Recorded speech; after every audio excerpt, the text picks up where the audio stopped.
I'm going to show you how to do an I-cord using 10 stitches. Most I-cords are done with less stitches, so that way when you on the back you don't see a gap or anything. This is 6 stitches on this one and you don't see a gap on the back. It just looks like a completely round knit circle tube. And this one has 4. Again, it just is completely like a tube. It's pretty cool. I-cords are great for all kinds of things, like if you're tying something, doing a bow, that you want to do something skinny. I believe you can even do 2 stitches as well and make it even smaller. I'm using bulky yarn at the moment, so these are a little bit bulky. I'll show you one that I did on DK. But this one has 10 stitches, and normally when you do more like this, it doesn't really close up in the back. So you have this big gap back here.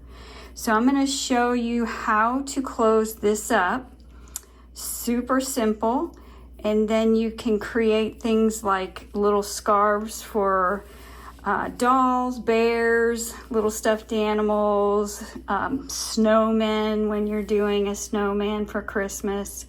So I'll show you how to fix that back so it looks just like one of these. So I take a crochet needle and then I will start with the first 2 stitches. So I've got the very first 2 stitches right down here.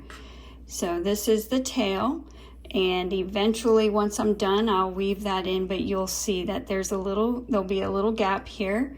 But these are the first 2 stitches right here, and then I'm going to take my crochet needle and take the first stitch and pull it over. That one looks like you barely did anything, but I pulled it over, and it's kind of like picking up knit stitches. Then I'm going to do the next one again, the same thing, and then reach into the next one, and I'm going to go all the way up so you can see what it looks like. So it'll take a minute, but the results are pretty magical.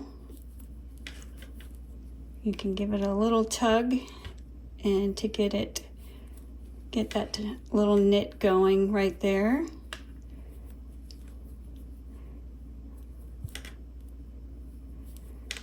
And just basically, it's like I dropped a stitch and I'm picking up a drop stitch.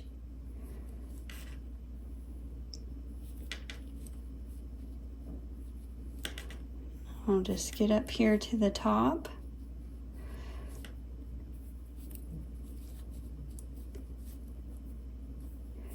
See what that looks like once I'm done. Actually, I might stop right here for a second, because if you see this right here,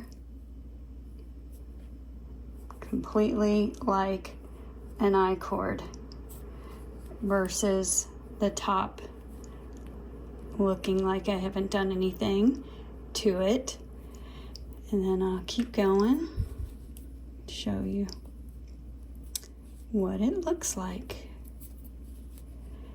Crochet needle helps the best. You can just pull it through and get through it pretty fast. Normally you wouldn't have your needle, you'd go ahead and bind off once you're at the length that you want to be, and then do this. So don't worry about working it until you're completely at the length of it, and then you bind off.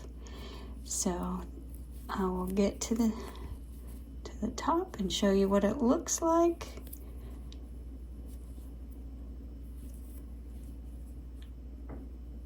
So I'm just reaching in each one. It's got that loop on the bottom, and then grab the bottom part.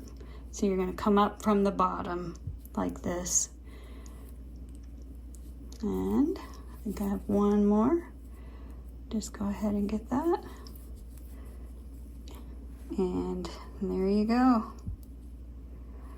Nice wide I-cord that you can do other things with.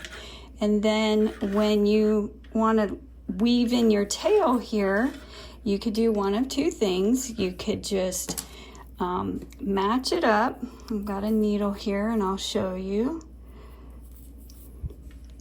So you would just go in,